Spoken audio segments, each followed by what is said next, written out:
Wow! It's Tammy with the news. Woo!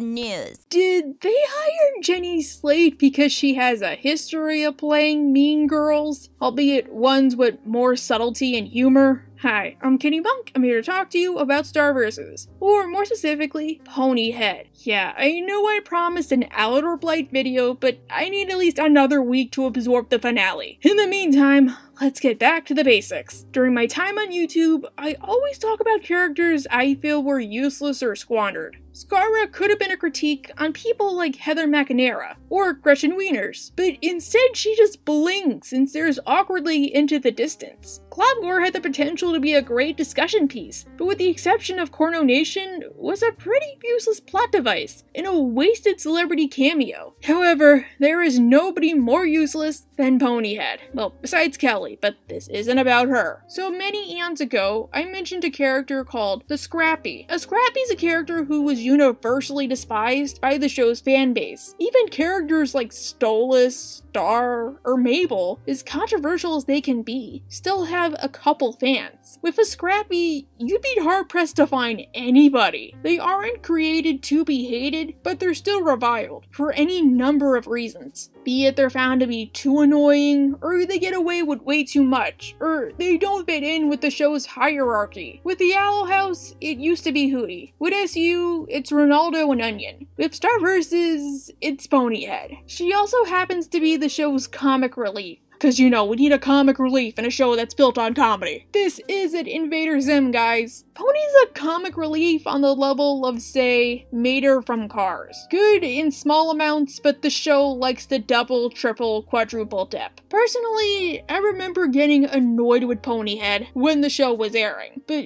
in rewatches, I didn't think she was all that bad. Not gonna lie, I laughed a couple of times. Also, who is bringing what to the potluck, okay? Because I don't want to see nothing but chips. Because of my videos, I've had to rewatch a lot of old episodes, and my general consensus is, while they needed to give Ponyhead stronger writing, she was absolutely wasted as a character. Now, I thought after season 1 she did nothing worthwhile, but I was wrong. In truth, she occasionally does monumental stuff. Sadly, whatever development might be learned never actually sticks. Or the impact doesn't feel like an impact. It feels like a gentle tap. Like I did with Scarra, I want to give Ponyhead the what-if treatment, since I think she could have gotten a much better role. The material was there, but it just never clicked. So let's discuss. Flying Princess Ponyhead is a recurring turned main character in the world of Star Vs. Truth be told, her real name is Princess Lilacia. Yeah, Ponyhead's better. Is it bad? I thought it was pronounced Lilica. I read it wrong. Pretty name though. Ponyhead is the daughter of King Ponyhead, the ruler of Cloud Kingdom, who, unlike his children, never got a cool name. In Cloud Kingdom, sons take precedence over daughters. Alas, King Ponyhead and his now deceased wife kept trying, but were only able to produce 12 other daughters. Wow, good effort, man! Seriously, you deserve a case of Gatorade! Wait, you're a horse. A case of sugar cubes it is. Eventually, they gave up and decided that Ponyhead would be heir to Cloud Kingdom. Much like Star, Ponyhead isn't suited to royal duties. She's rambunctious, foul-mouthed, and likes to goof off and party. Star has a bad history when it comes to making friends. Prior to meeting Marco, Ponyhead was Star's best friend. After Star gets sent to Echo Creek, she isn't given the means to return to Muni, so they can't really hang out. Then we get the episode, Party with a Pony, which thankfully is attached to the pilot. I mean, could you imagine if they were trapped on Earth for more than that? Now, in Ponyhead's defense, I'd argue that in season 1 at least, she had the resemblance of a character journey. And we kind of see it here. In the episode, Star and Marco are spending the night in, only to get a knock at the door. Yo, what up, home fries? Oh, thank goodness. I thought she was gonna try and tell Marco about the word. Wow, season 1 really had limited animation. Ponyhead insists they go out and make some bad decisions, which, let's be real here, they're on Disney. The worst they'll do is say the word stupid and stay up past 9. Star takes the chance to introduce Pony to Marco, and the two get on about as well as cesium and bottled water. Ponyhead, meet my best friend, Marco Diaz. Your best friend? On Earth. You're my best friend on Muni. I hate your face, plus you're ugly. For other interactions, it's implied there's more to Pony than meets the eye. For example, she seems to be Glenn Close meets hypochondriac mom levels of possessive when it comes to Star. Whenever Star isn't around, she makes one thing clear to Marco. This night is really important to me. You mess that up, or you gonna get the horn. Don't with me. Got it? Good.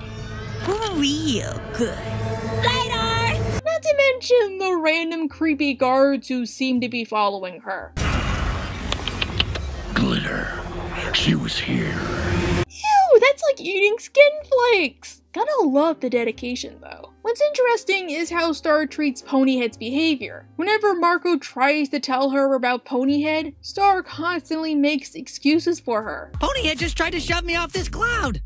Oh, no. She just gets a little wild when she dances. And what, Star, did Ponyhead not give you that black eye? Did you walk into a door? From Star's behavior, she implies this isn't the first time Ponyhead has acted so crazy. Which begs the question, is Marco really the first friend Pony's chased off so she could have Star all to herself? Really, Ponyhead seems to be Star's only friend. You might say this is because of Moon and River. I mean, this was before they got development. Maybe they sheltered Star so much she couldn't make as many friends as she'd like. Maybe they had to meet certain criteria or be royals themselves. But Pony's behavior is incredibly telling. Is she the reason why, next to Tom, Star barely had any friends until she met Marco? Yeah, she knows other princesses, but more like acquaintances. Now, a question I'm sure you want to ask is... But why? Yeah, it wouldn't absolve Ponyhead, but it would give her some depth. Does Ponyhead act so forceful because Star is one of those people who's easily influenced or gullible? Or does Ponyhead not realize when she's going too far? At one point, Ponyhead even goes as far as to strand Marco in another dimension at the mercy of the St. O guards, just so she can have Star all to herself.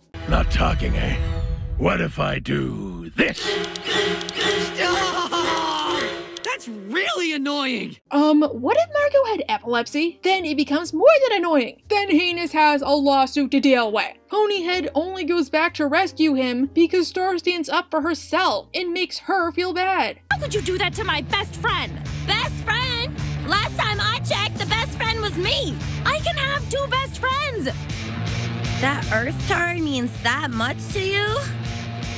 He's the best turd I've ever known. But this doesn't stop her from calling him really mean nicknames. Who's the turd now? Still you!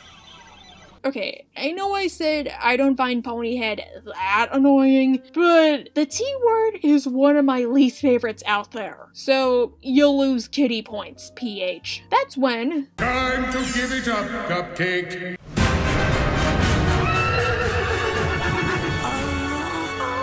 Oh, hello, Daddy. Hello, Princess. In truth, Ponyhead's father, King Ponyhead, has become fed up with her behavior. So much so, he's going to send her away. Not on an all-expense-paid trip to Bora Bora, no, no, no. Ponyhead's getting shipped to St. Olga's Reform School for wayward princesses. Not St. Olga's Reform School for Wayward Princesses!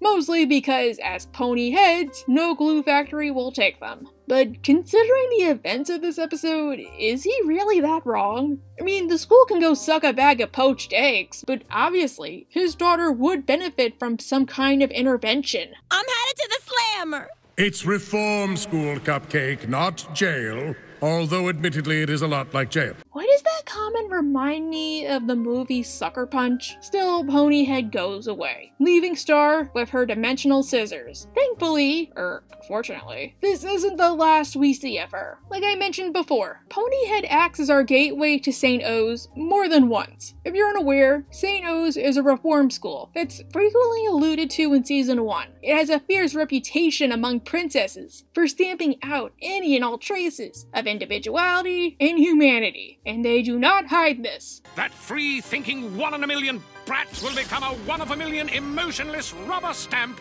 that your bloodline can count on.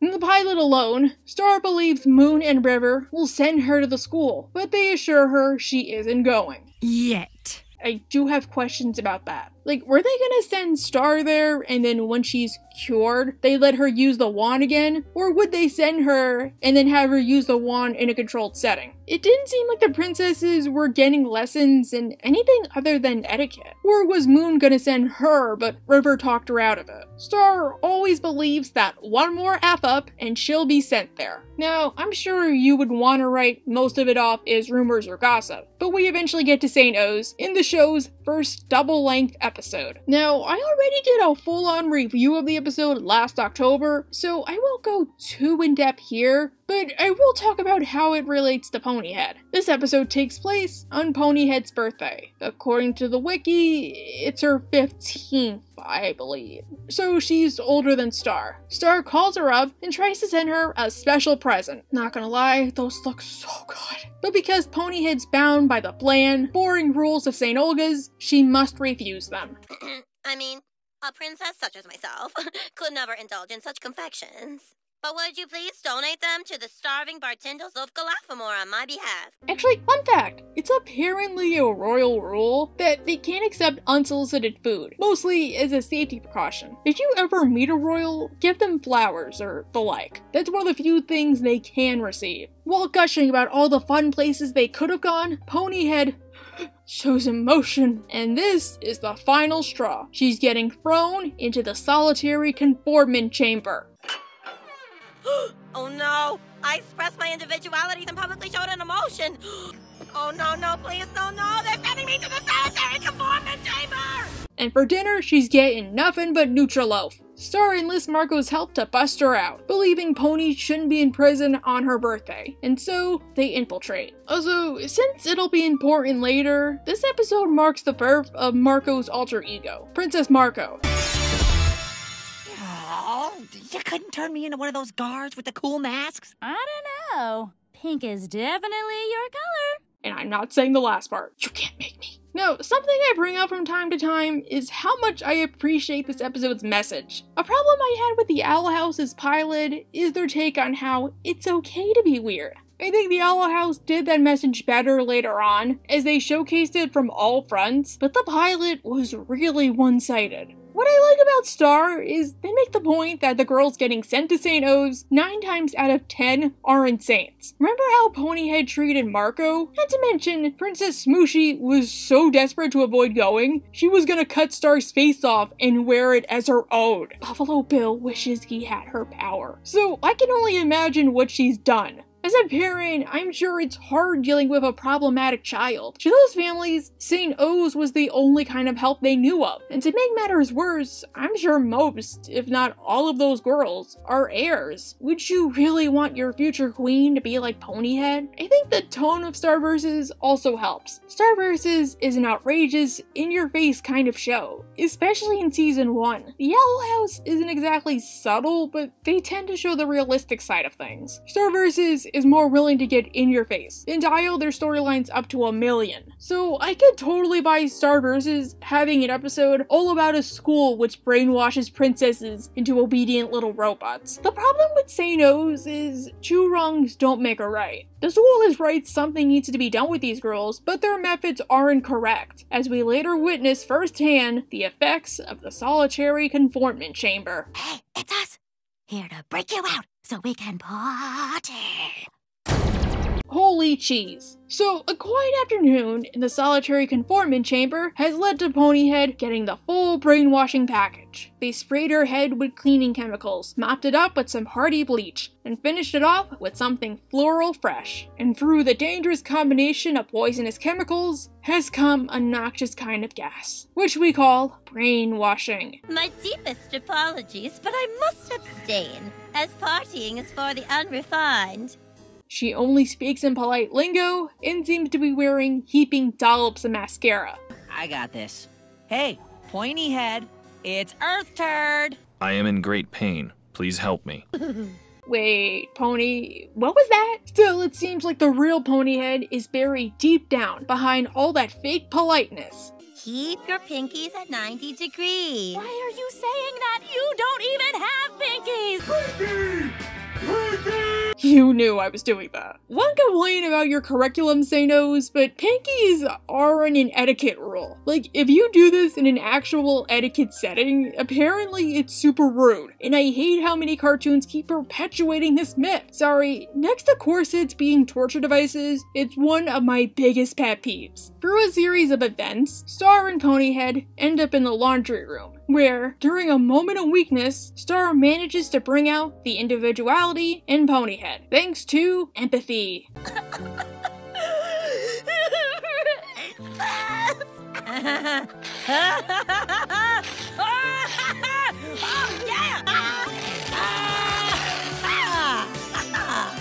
Earlier in the episode, Marco and Star inspired the princesses to rebel against Tanis with the rallying cry of, It's not criminal to be an individual.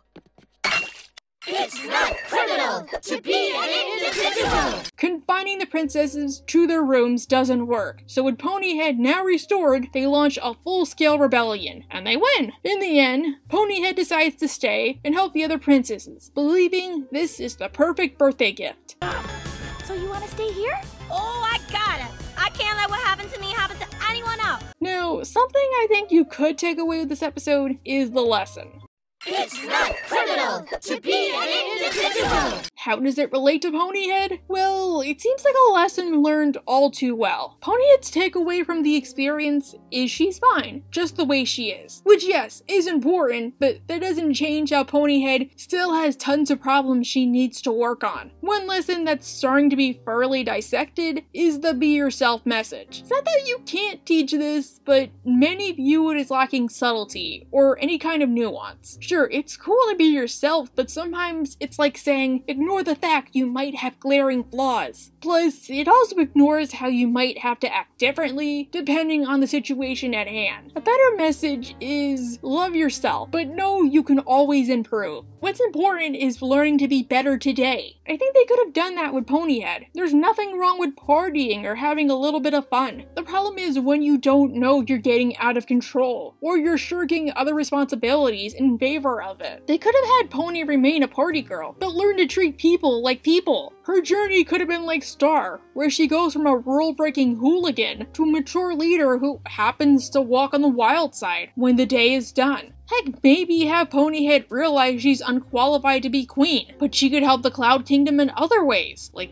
as a diplomat. Think Justin, the Uncalculated. According to one of the side books, Ponyhead's sister, Jan Jan, is being prepped to become Cloud Kingdom's party ambassador. Maybe that role would be better suited to Ponyhead herself. In Season 4, she even helped Star with Eclipse's PR campaign. Maybe she could realize she enjoys that more, but that never comes to pass. Even in Season 2, Pony doesn't exactly do anything worthwhile. Yeah, she's in a few episodes, but she's more so on the level of Fantastical Jana, where she's just there a lot of the time. I think the most worthwhile thing she does is introduce Star to Truth or Punishment, and I still have questions about how she got her horn on a box of truth. The one consistent thing I think you could give Pony is she hates mind-altering procedures. Go figure. In the Demonsism episode, she seems awfully afraid when Tom tells her that he's going to undergo it. As we learn later on, a successful Demonsism is basically a fancy lobotomy. You become a permanent shell of your former self. Pony was lucky that St. O's brainwashing was temporary. I mean, it happened to her ex-boyfriend. You're broken, Seahorse. You're not the man you used to be.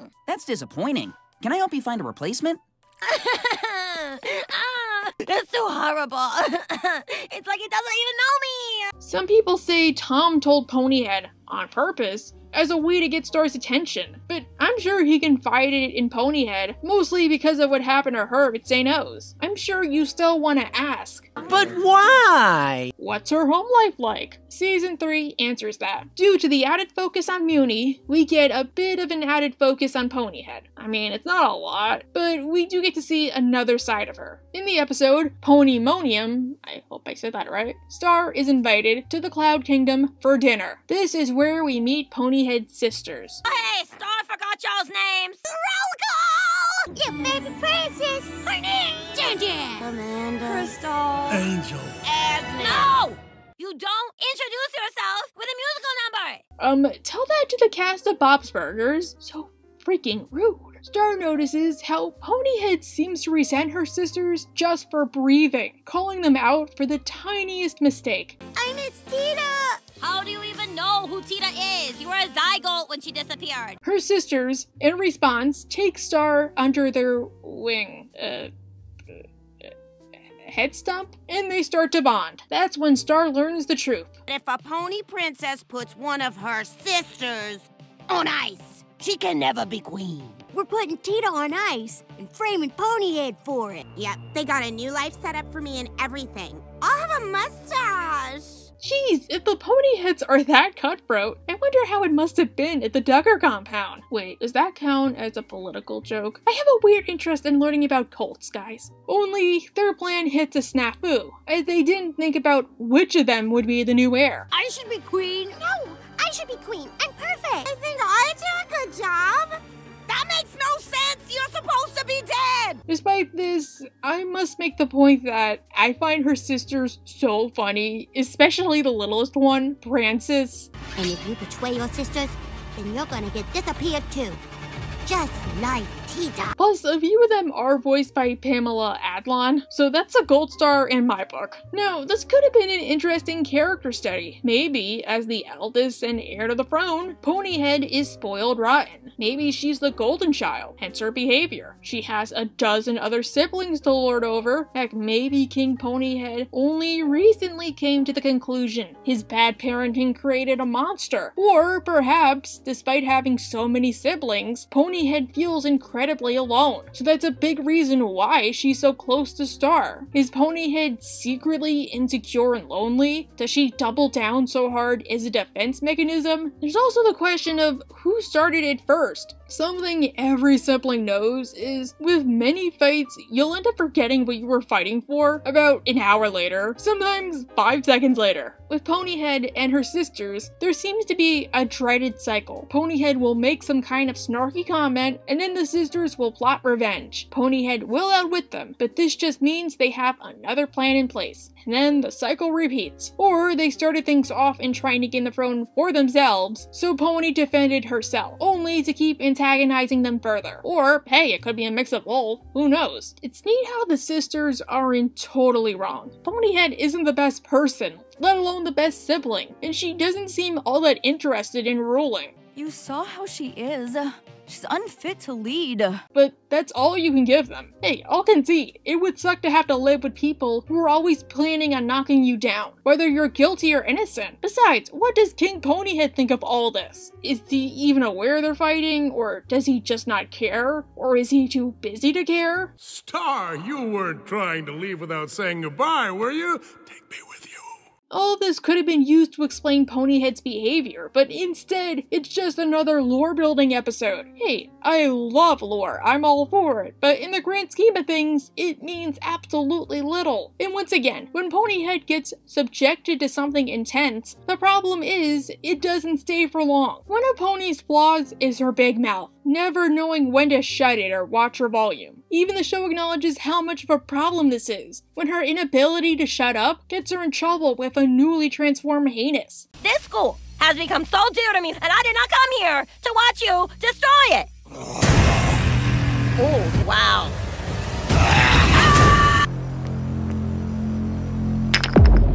Also, since we're on the subject, I'm guessing Heinous didn't do anything else to the other girls, just Pony. I think she harmed Pony and then they ran away or something like that. Now, this is actually one of my favorite episodes, mostly for the focus they put on Heinous, but it's cool how Ponyhead fits into the episode. And more bacon. Your brunch test is stupid. You forgot the most important side dish, hash browns. A few episodes later, and we properly deal with Pony's predicament. Ponyhead is still alive, fortunately, unfortunately, but she's lost her horn, which, to her kind, is akin to losing your legs. Yeah, Pony can fly perfectly, but her depression from the incident has caused her to lay in bed all day, watching a Korean soap opera, all about a pop singer who gets infected with vampirism. Not gonna lie, I would probably watch that show. Pony's sisters are no help, and they enlist Star to do the job for them. What's plan B? Your plan B! You need to get back to that window and get our sister out of bed so we got something to do. Or else. I don't know if that's cruel or not, but boy is it funny. Star can't help somebody who doesn't want it, and Ponyhead enlists the help of Seahorse to run away. 내 콘서트가 티켓이 매진이 안 돼서 화가 났을 뿐이야. Oh, girl, yeah, you've been doing that. 이딴 일로 세상으로부터 숨으려 하지 마. Do you ever have something happen to you, and the TV seems to know? My TV hates me! In the end, Seahorse uses the power of 3D printing to make Ponyhead a new horn. No, 3D printing isn't that quick, but it's a sweet gesture. It seems as though the experience humbled Pony. Hey, do you think I can get one of those horns too? Why do you always have to be at the center of attention, Hornine? Scratch that. I'm done. Terrible ending. So that was Ponyhead. Now, I know everybody sees Ponyhead as this insufferable plague on horse kind, but the truth is, she could have been more than Star's plucky best friend. There was a lot of potential for growth, but the crew never took it, and it's a tragedy. If you want Jenny Slate as a funny mean girl, check out Bob's Burgers. At least the characters admit the point is you're not meant to like Tammy.